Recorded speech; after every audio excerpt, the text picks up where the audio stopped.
estudiantes, bienvenidos al módulo 2 de nuestro curso de Fenomenología de la Religión. En esta oportunidad vamos a ver una serie de conceptos que van a ser fundamentales para entender el hecho religioso. Bienvenidos a nuestra nueva clase. Queridos estudiantes, bienvenidos a la clase del módulo 2.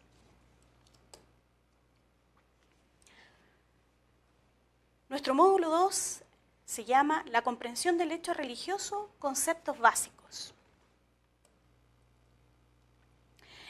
En nuestro segundo módulo nos adentraremos en ciertos conceptos básicos que nos permitirán comprender de mejor forma a qué nos referimos cuando hablamos del hecho religioso, de acuerdo a lo que la fenomenología de la religión en cuanto a disciplina nos enseña. En la clase anterior vimos que la fenomenología de la religión, a diferencia de otras disciplinas que tratan el tema religioso de manera independiente, busca aproximarse a este tema desde una mirada global, con el objetivo último de entender cuál es su sentido y cuál es su esencia. Por esa razón, los especialistas en esta disciplina, los fenomenólogos de la religión, han desarrollado una serie de conceptos que nos ayudarán a entender mejor el devenir religioso dentro de la historia de la humanidad. ¿Qué es lo que vamos a ver en nuestra clase? En primer lugar, vamos a ver la experiencia religiosa, el ser humano ante lo sagrado. También vamos a ver los conceptos de sagrado y profano. Vamos a ver las características de la vida sagrada, qué es lo que es el mito y qué es lo que es el rito, y qué es lo que es el espacio sagrado y el tiempo sagrado. Partamos con nuestro primer tema, la experiencia religiosa, el ser humano ante lo sagrado. Ya hemos dicho que el ser humano, desde sus orígenes, ha intentado expresar a través de diversas formas su relación con la divinidad. Y la fenomenología de la religión se esforzará por explicar el hecho religioso a través de una serie de conceptos que serán claves para entender la relación entre Dios, la divinidad y el homo religiosus, el sujeto religioso. Tal como vimos en la clase anterior, la fenomenología de la religión se aproximará a su objeto de estudio no como una simple enumeración de hechos, sino que intentará darles una explicación global, integral, por medio de la comprensión del propósito de aquel que vive la experiencia religiosa, es decir, la intención del sujeto religioso. Una de las definiciones más básicas corresponde al objeto de estudio de la fenomenología de la religión, lo sagrado, y también veremos su contraparte, lo profano. Veamos a continuación a qué se refieren ambas definiciones. Lo sagrado. Lo sagrado y lo profano. El ser humano, a lo largo de su existencia personal, está inserto en un grupo humano determinado, en su sociedad. Y es así como el ser humano establece diferentes relaciones de todo tipo, relaciones familiares, de amistad, y se desarrolla en diferentes ámbitos de su vida. Podemos decir que vive su vida cotidiana en un orden natural o normal, que es la vida común de cada uno de nosotros. Sin embargo, el ser humano también vive en contacto con lo sagrado. Lo sagrado precisamente constituye la clave para entender el hecho religioso. Y si seguimos la definición del profesor de fenomenología Juan Martín Velasco, lo sagrado es una realidad en la cual están presentes todos los elementos que intervienen en la religión. Y si además nos apoyamos en la etimología, es decir, en el significado de las palabras, lo sagrado deriva de la palabra sacros, y ella proviene de la raíz indoeuropea sac, que significa conferir validez o hacer realidad algo, hacer que algo llegue a ser real. De esta raíz indoeuropea sac derivan otras palabras como sacer, sacrare, del latín, y agios o hieros, del griego. Todas ellas quieren decir hacer sagrado algo, y de estas palabras deriva el español sagrado, que según la RAE significa algo digno de veneración por su carácter divino o por estar relacionado con la divinidad. Aquello que es objeto de culto por su relación con fuerzas sobrenaturales. Aquello que es perteneciente o relativo al culto divino. Aquello que es digno de veneración y respeto, y también aquello que es irrenunciable. Vamos a entender entonces que lo esencial del mundo sagrado, de la vida religiosa, es Dios. Lo sagrado es aquello que tiene relación con Dios. La persona religiosa es aquella que tiene una relación, un vínculo con Dios. Por lo tanto, Dios es la palabra y la realidad clave que determina el carácter sagrado de las cosas. Mientras que lo contrario a lo sagrado Las palabras sac y sacrare que acabamos de ver es lo profano, lo profanum. Lo profanum es lo que se opone al fanum, es decir, lo que se opone al templo y al espacio sagrado, y significa lo que no pertenece al espacio sagrado. Lo profano equivale entonces a todo lo que no es sagrado, es decir, nuestra vida normal, ordinaria y mundana, aquella vida que se realiza en la historia cronológica exclusivamente. La vida profana entonces, nuestra vida normal, ordinaria y mundana e histórica en sentido cronológico, va a ser diferente a la vida religiosa o sagrada en varios niveles.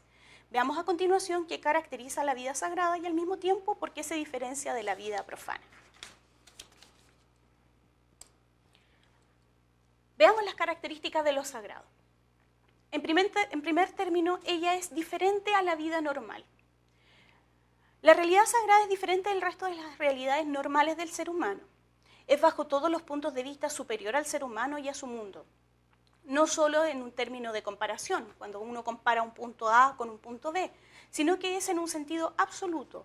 Ella excluye todo tipo de comparación, porque nosotros como seres humanos no podemos compararnos con lo divino bajo ninguna circunstancia.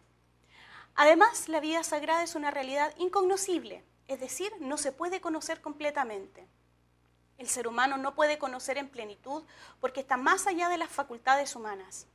Los santos padres capadocios del siglo IV, San Basilio el Grande, San Gregorio de Niza y San Gregorio Nacianceno, ya insistían en que todo entendimiento sobre Dios sobrepasa la razón humana, ya que Dios está mucho más allá de cualquier definición que el ser humano pueda realizar.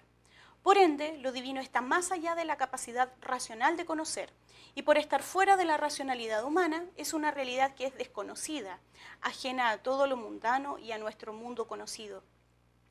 Esto nos ayuda a entender por qué algunos fenomenólogos de la religión, para referirse a lo sagrado, han recurrido al término de misterio como sinónimo de Dios y de lo divino, principalmente porque hace referencia a que lo divino es diferente a todo lo humano, no es de este mundo y pertenece a otro mundo. Este sentido esencial de diferencia y de misterio, que lo sagrado pertenece a otro mundo, está presente en todas las religiones, tanto en aquellas en las cuales Dios ocupa un lugar central, como en las religiones monoteístas, como el judaísmo, el cristianismo y el islam, o como en aquellas en las cuales no existe una figura de Dios claramente reconocible, como por ejemplo en el budismo.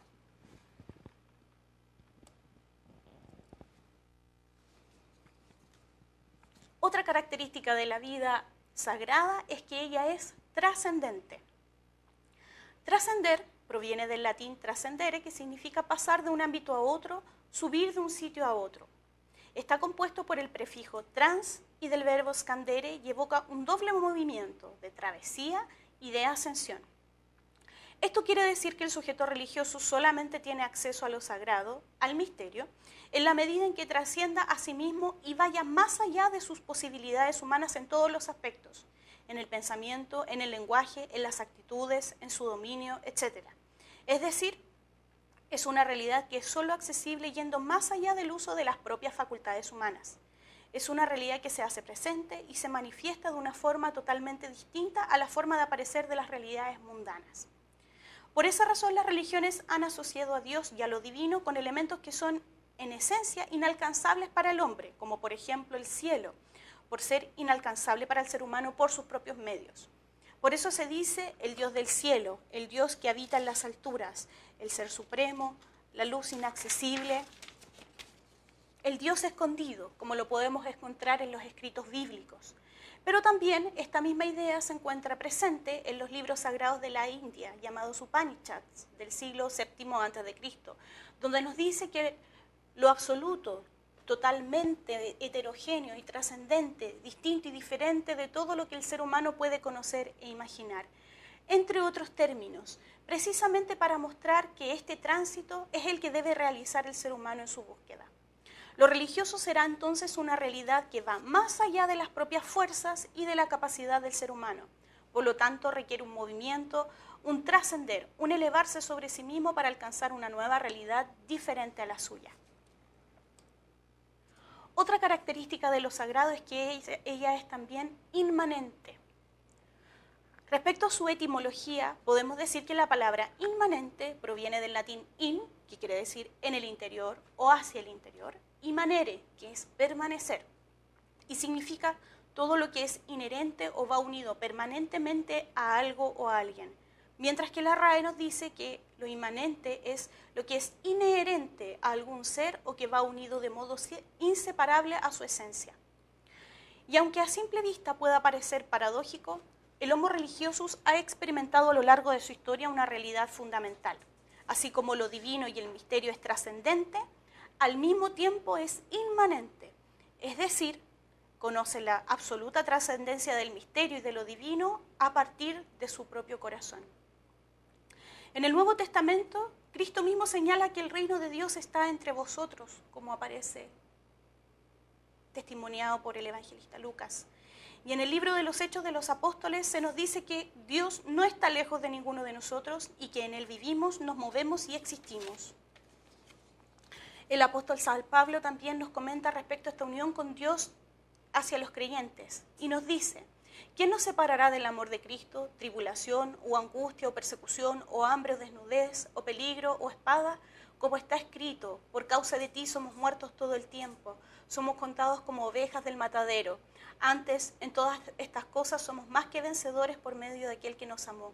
Por lo cual estoy seguro que ni la muerte, ni la vida, ni los ángeles, ni los principados, ni las potestades, ni lo presente, ni lo porvenir, ni lo alto, ni lo profundo, ni ninguna otra cosa creada nos podrá separar del amor de Dios que es en Cristo Jesús, Señor nuestro.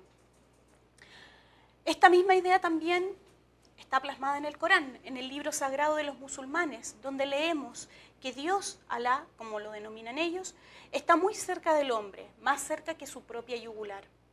Y otro de los textos también, Upanishad, de los textos sagrados hindúes, también se nos dice sobre la divinidad. Él es la realidad, Él es la esencia y tú eres eso. En definitiva, debemos entender la trascendencia y la inmanencia no como dos vías excluyentes, sino más bien como dos modalidades complementarias que están íntimamente unidas, en las cuales se manifiesta lo divino. Ellas son las formas en las cuales el ser humano percibe la presencia de Dios. Por una parte, a través de este movimiento hacia el cielo, la elevación que realiza el ser humano, pero también reconociendo al mismo tiempo la presencia de Dios en su interior, desde su mismo corazón y desde su misma alma.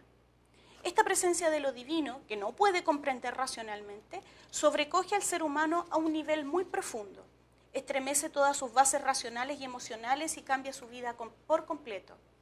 Volveremos a hablar sobre esta reacción del ser humano ante lo divino en el tercer módulo de nuestro curso.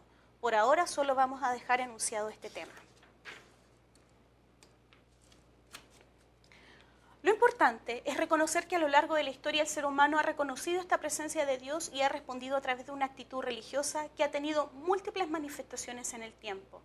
Y como hemos dicho en otras oportunidades, estas manifestaciones, las respuestas del ser humano ante lo divino, son las que estudia el fenomenólogo de la religión, tratando de buscar su sentido último por medio de la comprensión de la intención del creyente. Veamos a continuación otras de estas manifestaciones que el ser humano ha tenido ante el hecho religioso a lo largo de la historia. Vamos a ver a continuación el mito y el rito.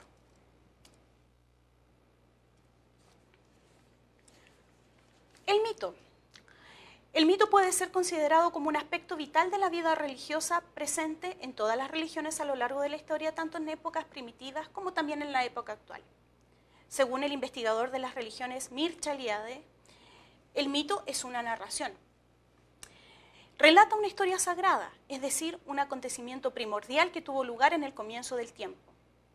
Pero además añade que relatar esta historia sagrada equivale a revelar un misterio, ya que los personajes del mito generalmente son dioses o héroes o ancestros míticos, y sus hazañas le son reveladas al ser humano. Una vez que han sido reveladas, estos relatos constituyen la historia verdadera, una verdad que es absoluta.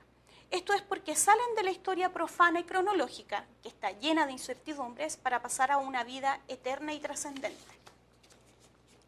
Por su parte, el investigador Severino Croato nos dice que el mito es el relato de un acontecimiento originario, en el que actúan los dioses y su intención es dar sentido a una realidad significativa.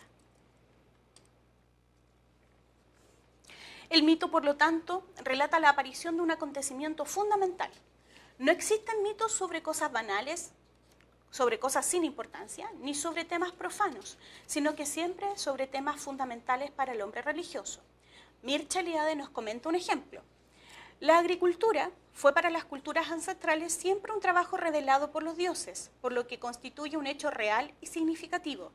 Si comparamos eso con el trabajo agrícola hoy, en nuestra sociedad que está desacralizada, hoy se ha convertido en un acto profano, cuya única significación es el beneficio económico.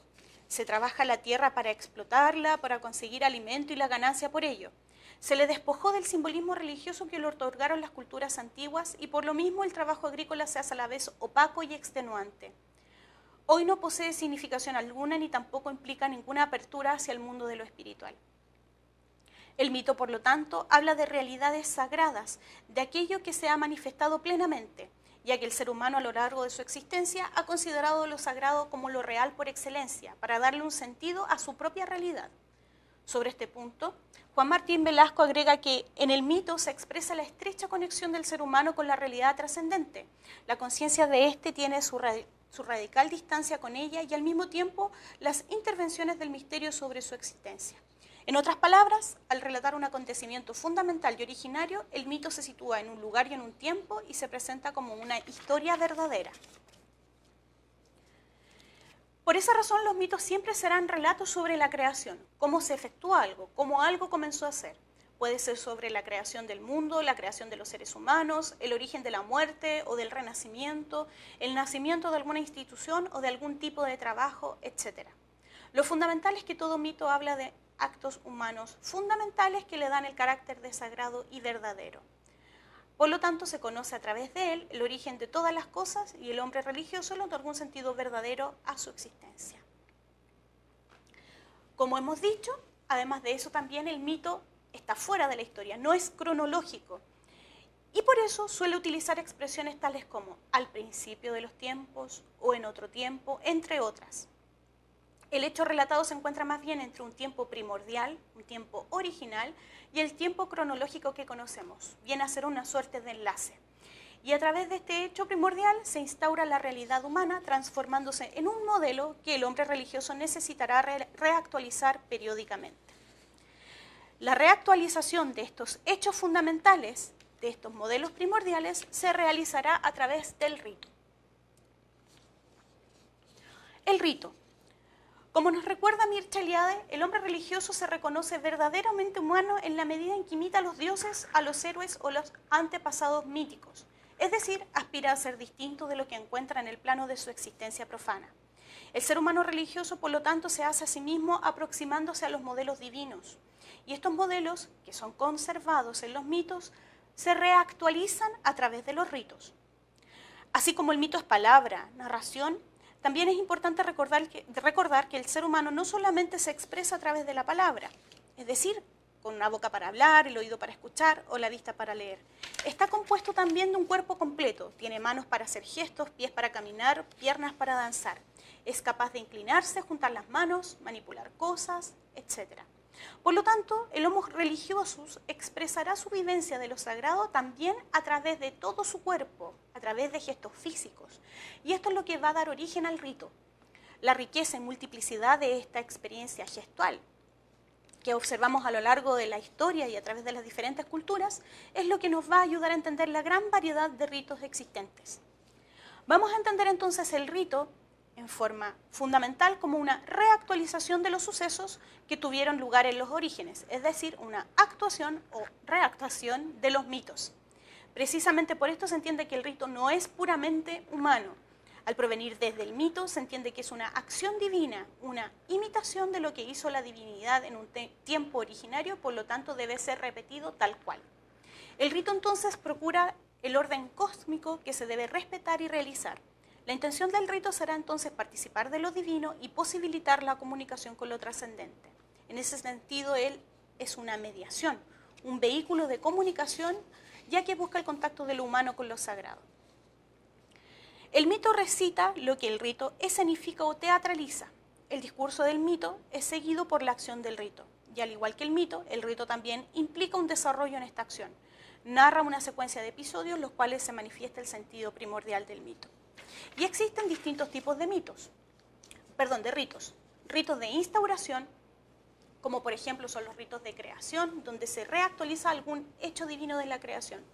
Como por ejemplo el rito del Año Nuevo, donde se inicia un nuevo ciclo. Y también están los ritos de iniciación.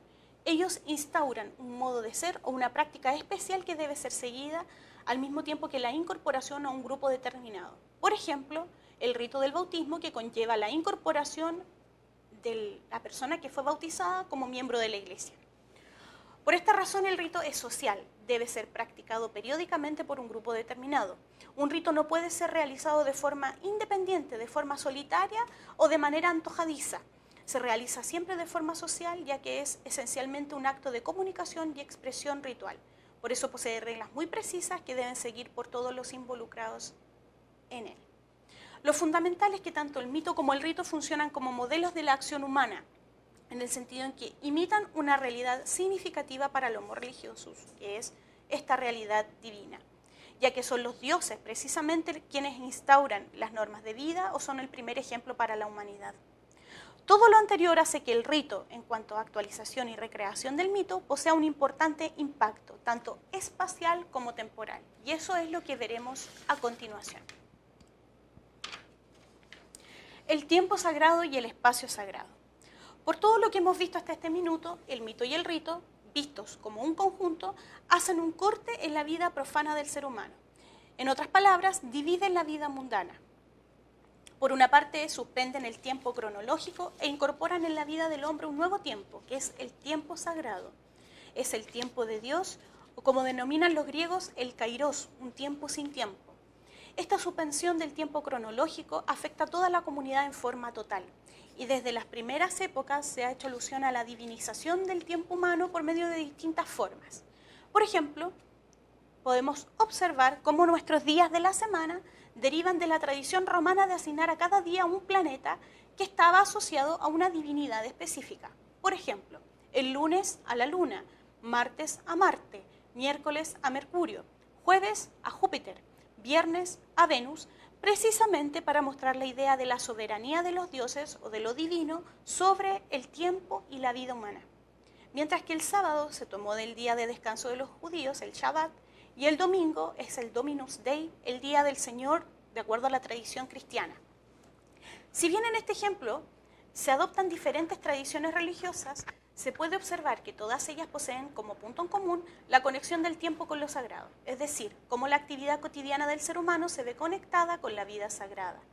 Y la reactualización de estos tiempos sagrados hace que el ser humano sienta que su vida se regenera periódicamente y así se une a la vida de lo trascendente y de lo eterno, que lo imprevisible de la historia y que la muerte verdaderamente ya no existen y por lo tanto no son reales. El tiempo siempre estará marcado por un nuevo comienzo ritual que permitirá al ser humano participar continuamente de lo divino. Otro punto fundamental se refiere al espacio sagrado. El lugar en el que se realiza una acción sagrada, es decir, un rito, tampoco puede ser cualquier lugar, ni tampoco puede ser escogido al azar. Debe ser un lugar separado especialmente para este fin, lo que lo convierte en un espacio sagrado, en un lugar sacro. Precisamente porque la acción de Dios en este mundo se concentra en ese lugar. Por lo tanto, al igual que en tiempo, aquí también se produce un corte en el espacio mundano y físico del ser humano. Existen estos espacios sagrados especiales en los cuales se manifiesta la acción de Dios o de la divinidad en forma concreta. Este espacio sagrado se transforma así automáticamente en el centro del mundo, ya que es el lugar donde el homo religiosus experimenta intensamente la presencia divina. Y este espacio puede ser un templo, un lugar abierto, una gruta, una montaña, una fuente de agua, etc. Y al ser un espacio en el cual se manifiesta lo divino, debe ser separado del mundo profano. Por esa razón también a este espacio se le otorga un emplazamiento intencional, una ubicación especial. Por ejemplo, muchos templos, como en el sur de Egipto, el de Abu Simbel, o algunos templos romanos, estaban todos ellos orientados hacia la salida del sol.